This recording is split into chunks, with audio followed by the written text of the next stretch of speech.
terkait dengan divisi usaha yang akan kita laksanakan agar bapak-bapak dan ibu-ibu yang ada sekarang ini juga bisa mendengar tentang salah satu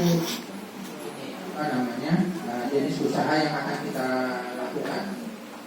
Misalnya kita akan memfasilitasi jamaah Sakumu untuk membeli barang elektronik yang mereka butuhkan, misalnya kulkas. Kemudian di situ ada akad. Misalnya di harga di toko 2 juta, kemudian di situ ada akad yang kita sepakati, misalnya ditambah 200.000, jadi jamaah membayar 2.200.000 dengan cara dicicil 3 kali. Apakah prosedur seperti itu sudah memenuhi syarat syariat atau belum? Itu yang pertama. Yang kedua, pemakaian uang yang akan kita gunakan itu adalah uang pembangunan, uang dari sumbangan yang akan kita manfaatkan untuk itu. Pertanyaannya, apakah itu boleh? Jadi mohon penjelasannya supaya tidak ada keraguan-raguan dari kami semua. Demikian. Assalamualaikum warahmatullahi wabarakatuh.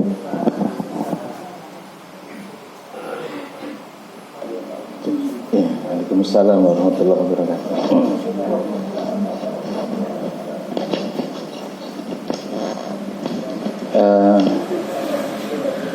Informasi tentang yang tadi disampaikan Bang Hasnan itu apakah tadi di awal sudah disampaikan?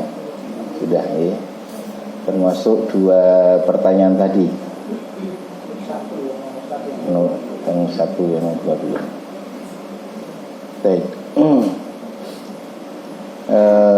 Dari divisi usaha pengurus Sakumu membuat satu upaya untuk membantu anggota majelis kajian Sakumu ini dengan diantaranya pengadaan barang-barang yang dibutuhkan. Satu diantaranya mungkin barang elektronik, dengan cara mungkin membeli atau membelikan yang harga toko, tentu kemudian dijual lagi ke anggota majelis, tentu dengan mengambil keuntungan dari harga toko. Pertama, ini merupakan jual beli yang wajar, bahwa dalam jual beli itu boleh mengambil keuntungan, ya. Bahkan jangan sampai ada pihak yang dirugikan. Dan prinsip umum dalam jual beli itu diantaranya adalah antarodin, saling rela, saling ridho antara penjual dengan pembeli dengan barang yang ditawarkan dan harga yang ditetapkan. Lalu kalau dalam fikih itu ada khiyar majlis, ada komunikasi antara penjual dan pembeli, itu masih ada peluang untuk memilih mengiyakan atau tidak, meneruskan atau tidak jadi. Ketika sudah sepakat saling ridho antara penjual dan pembeli, barangnya juga halal, transaksinya tidak ada hal yang dilarang, ya, maka pengambilan keuntungan itu diperkenankan. Ya, dan tidak ada batasan maksimal berapa keuntungan yang boleh diambil. Yang paling penting penjual, pembeli saling ridho. Kemudian yang seringkali terlewat adalah spirit atau ruh transaksi muamalah di dalam Islam itu sesungguhnya adalah ta'awun, saling menolong. Ya, penjual itu menolong pembeli untuk mengadakan barang atau produk, pembeli itu menolong penjual dengan memberikan harganya. Jadi hubungan yang terjadi adalah saling menolong atau ta'awun sebetulnya. Dan di ayat 2 Al-Maidah itu diungkapkan ta'awun itu boleh dan diperintahkan alal birri wa taqwa, dalam kebajikan dan takwa, ya. Bisa dilarang saling menolong atau kerjasama itu kalau alal ithmi wal udwan, dalam perbuatan dosa dan permusuhan. Itu satu. Kemudian kedua, ada problem berikutnya, karena tadi Bang Hasan menyampaikan ini bisa dibayar secara angsuran. Kalau pembayaran produk yang dibeli tadi secara angsuran, itu berarti ada transaksi yang lain lagi, yang namanya hutang piutang, ya. Karena membayar tidak secara tunai berarti ada nilai yang terhutang yang belum terbayarkan. Itu kan berarti terjadi transaksi hutang piutang. Nah, pada transaksi hutang piutang inilah yang perlu dicermati, jangan sampai terjadi pelanggaran. Apa pelanggaran dalam transaksi hutang piutang? Ya, ini riba. Apa itu riba? Riba adalah nilai tambahan, ya, dari jumlah pokok yang dipinjam, ya, yang ditetapkan oleh pihak peminjam, ya, agar dikembalikan pada waktu yang ditentukan dengan tambahan dari nilai atau harga pokok, ya. Jadi kalau sudah ditetapkan harga pokoknya misalnya tadi 2.200.000, maka sekalipun dilakukan dengan cara kredit atau angsuran, harga itu tetap, ya, nggak boleh menjadi bertambah dengan adanya tempo waktu yang diberikan, ya. Sehingga hutangnya itu jelas, nilai hutangnya itu tetap sejak setujui di awal itu, maka harga itu yang harus dikembalikan, atau nilai hutangan itu yang harus dikembalikan sesuai dengan yang ditetapkan tadi. Nah, kalau memang tidak ada transaksi ribanya, maka penetapan harga tadi monggo silakan oleh pihak penjual, disepakati oleh pihak pembeli. Adapun teknis pembayarannya mau tunai atau secara angsuran, monggo tidak menjadi masalah, boleh. Seperti itu, ya. Itu yang pertama. Kemudian yang kedua, ada sejumlah uang yang merupakan sumbangan, terus kemudian dipakai atau dipinjam untuk untuk menjalankan usaha tadi. Nah, tentu kalau ini sumbangan, ya, maka ia merupakan amanah atau kepercayaan yang diberikan kepada pihak yang dipercaya untuk menerima dan mengelola uang sumbangan tadi, penggunaannya untuk apa dan sebagainya, gitu, ya. Nah, sehingga kalau semestinya sesuai dengan yang diamanahkan, akan disalurkan uang sumbangan itu sebagaimana amanahnya. Dia nyumbang atau informasi untuk peluang menyumbang, bersedekah, infak dan sebagainya tadi, untuk kepentingan apa, untuk keperluan apa, untuk disalurkan kemana, ya. Pihak yang diberi amanah maka berusaha untuk menunaikan amanah itu sebagaimana kepercayaan diberikan. Seandainya dalam perjalanan kemudian ada ini karena teknis atau praktek untuk menyalurkan, mendistribusikan uang sumbangan tadi atau uang amanah sedekah dan infak tadi itu tidak bisa langsung serta-merta disalurkan karena beberapa hal. Terus kemudian mungkin muncul tadi pemikiran untuk agar uang ini tidak diam saja, tidak mendatangkan kemanfaatan. Lalu muncul pikiran bagaimana agar tetap memberi manfaat, ya, secara luas. Tidak menjadi uang yang diam saja atau tidak dipergunakan, ini juga menjadi kesia-siaan, ya.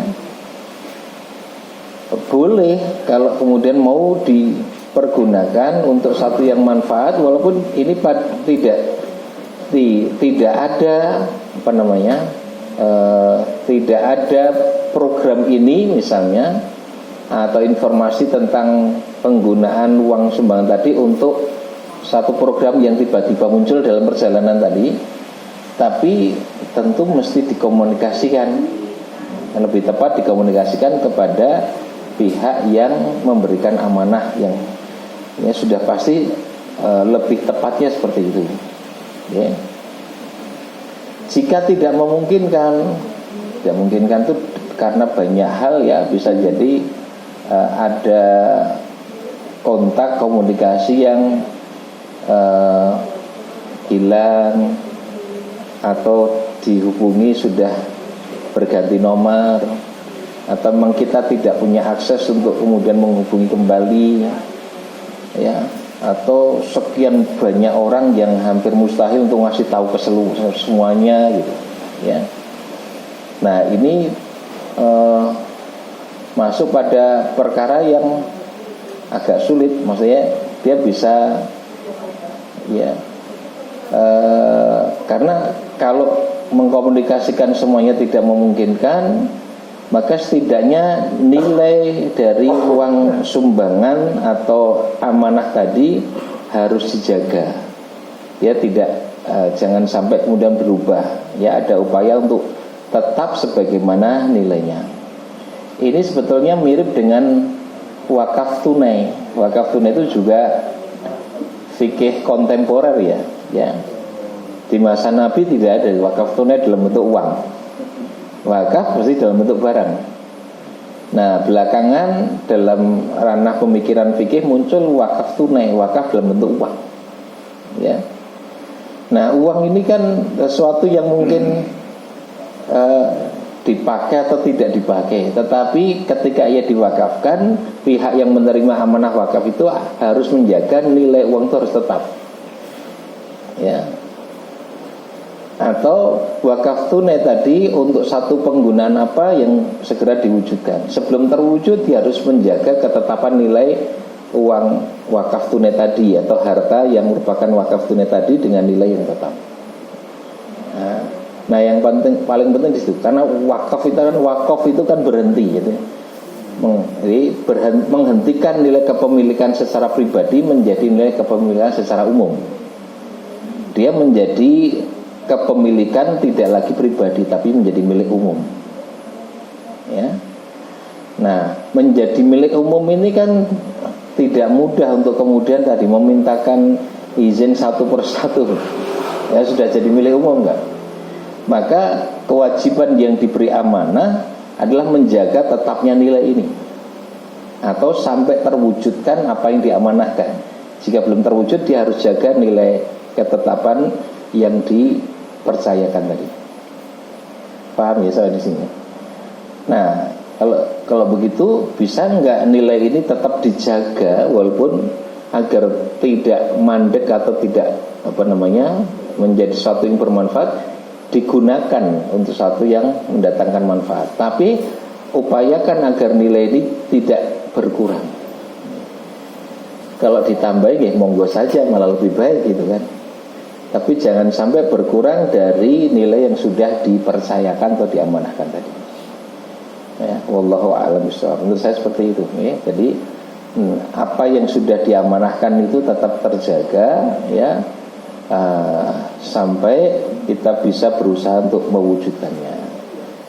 Sembari menunggu sampai terwujud hal tersebut, maka nilai ini harus dijaga, ketetapan nilai tadi harus tetap, ya, dijaga, ya. Saya kira begitu, ya. Wallahu a'lam bishawab. Kasih wonten? Ketika ada penundaan, segera terkait nilai tadi, ya, yang harus kita jaga tetapi uang itu kan disimpan di dalam bank. ya. Tiap bulan terkena apa itu Ya, potongan. Hmm. 12.000 kalau nggak salah, 9.000 ada berkurang. Iya, iya itu. Apakah kekurangan itu harus kita ganti? Ya, baik. Oke. Perbankan itu bagian dari persoalan yang juga di masa Nabi tidak ada, termasuk biaya dengan adanya layanan penyimpanan semacam itu. Gitu. Tatkala kemudian muncul problem seperti ini di kemudian hari, ya kan, ulama kemudian melakukan istihad. Jadi yang mesti dipahami ini merupakan problem ijtihadiyah, masalah ijtihadiyah. Tatkala dengan penyimpanan di satu lembaga keuangan namanya bank itu kemudian muncul beban biaya karena penyimpanan tadi, jasa penyimpanan tadi, dan itu sudah dimaklumi, sudah mafhum, ya, kita juga komunikasi kepada pihak yang nitipkan amanah tadi, kita simpankan di bank karena nomor rekeningnya juga ada, orang tahu bahwa di situ ada, ya, ada beban biaya karena disimpan di dalam bank, ya, sama-sama tahu dan tidak mempermasalahkan, ya tidak mengapa, ya, tidak mengapa. Ya. Nah, walaupun kalau kita berupaya untuk, ya, menjaga ketetapan nilainya atau bahkan nambahi lebih besar dari sebelumnya, tentu hal yang boleh bahkan lebih baik.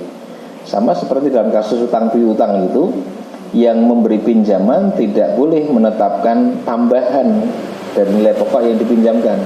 Tapi tatkala pada saatnya peminjam mengembalikan dengan nambahi atas kerelaan sendiri, diperbolehkan. Bahkan Nabi mengatakan sebaik-baik orang yang berutang adalah yang memberi tambahan. Itu dengan kerelaan sendiri boleh, bukan riba. Gitu, ya. Saya kira itu. Nggih, wallahu a'lam bishawab. Ya, silakan. Zen. Ada persoalan berikutnya adalah setelah 3 bulan yang 2.100.000 tadi, baik cash maupun angsur itu totalnya menjadi